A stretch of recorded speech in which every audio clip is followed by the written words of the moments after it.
সম্মানিত দর্শক, আপনাদের সকলকে এই চ্যানেলে স্বাগত জানাই। কলকাতার মন্ত্রী মাননীয় ফিরহাদ হাকিম মহাশয় আন্দোলনকারী শিক্ষক যারা ওই বিকাশ ভবনে গিয়ে আন্দোলন করছে, রাত জেগে বসে আছে, এই এত গরম আমরা বাড়িতে তো টিকতে পারছি না, তারা রাত জেগে বসে আছে। আর মাননীয় মন্ত্রী মহাশয় বলছে তারা নাকি টিভিতে মুখ দেখাতে গেছে, তারা নাকি নাটক করছে, টিভিতে মুখ দেখাতে গেছে, তাদের নাকি আর কোনো কাজ নেই। কি বলবেন এই সমস্ত মন্ত্রীদের? এরা ঠান্ডা ঘরে বসে থাকে আর মিডিয়া গেলে দুমদাম করে একটা বক্তব্য রেখে দিল, কোনো মাথা মুন্ডু কিছু নেই।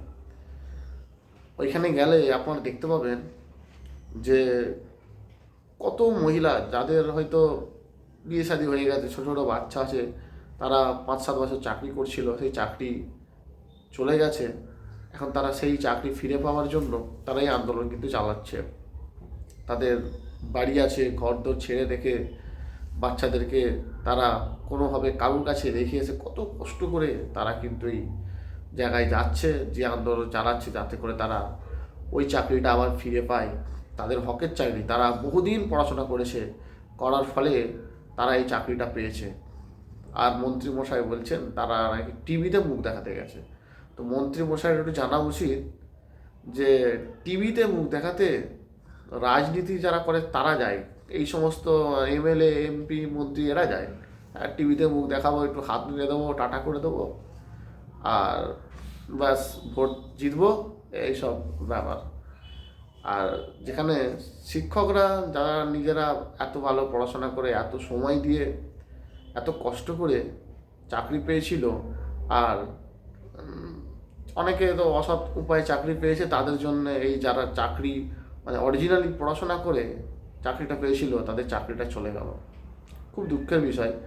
আর তারা সেই জন্যেই ওই চাকরিটা ফিরে পেতে আবারও তারা লড়াই করছে। জানি না শেষ পর্যন্ত কী হবে, কিন্তু মন্ত্রীমশাই যে মন্তব্য করেছে সেটা খুব নিন্দনীয়। সম্মানিত দর্শক, কি বলবেন মন্ত্রী ফিরহাদ হাকিমের বিষয়ে? কিন্তু বলছেন টিভিতে মুখ দেখাতে নাকি গেছে। এখন টিভিতে মুখ দেখাতে বলতে আমরা তো এতটুকুই জানি যে যারা রাজনীতি করে একটু বক্তব্য রাখবে, টিভিতে দেখাবে, আরও পপুলার হবে, ভোট পাবে, আবার জিতবে, তাদের ব্যাপার এইগুলো। তো কিন্তু সেগুলোকে এই সমস্ত শিক্ষকদের সঙ্গে জুড়ে দিচ্ছে, যারা কত মার খেয়েছে, পুলিশের কত মার খেয়েছে, তারপরে পুলিশ বলছে ন্যূনতম লাঠি চালানো হয়েছে, ন্যূনতম। ভাবুন, আর মাথা ফাথা ফেটে গেছে, সেখানে বলছে পুলিশ ন্যূনতম লাঠি চালানো হয়েছে। আবার তাদের উপরেই নাকি এফআইআর করেছে। আর যারা ওখানে শাসক দলের যে গুন্ডামি করেছে, তাদের বিরুদ্ধে কোনো ব্যবস্থা তো আপাতত চোখে পড়েনি।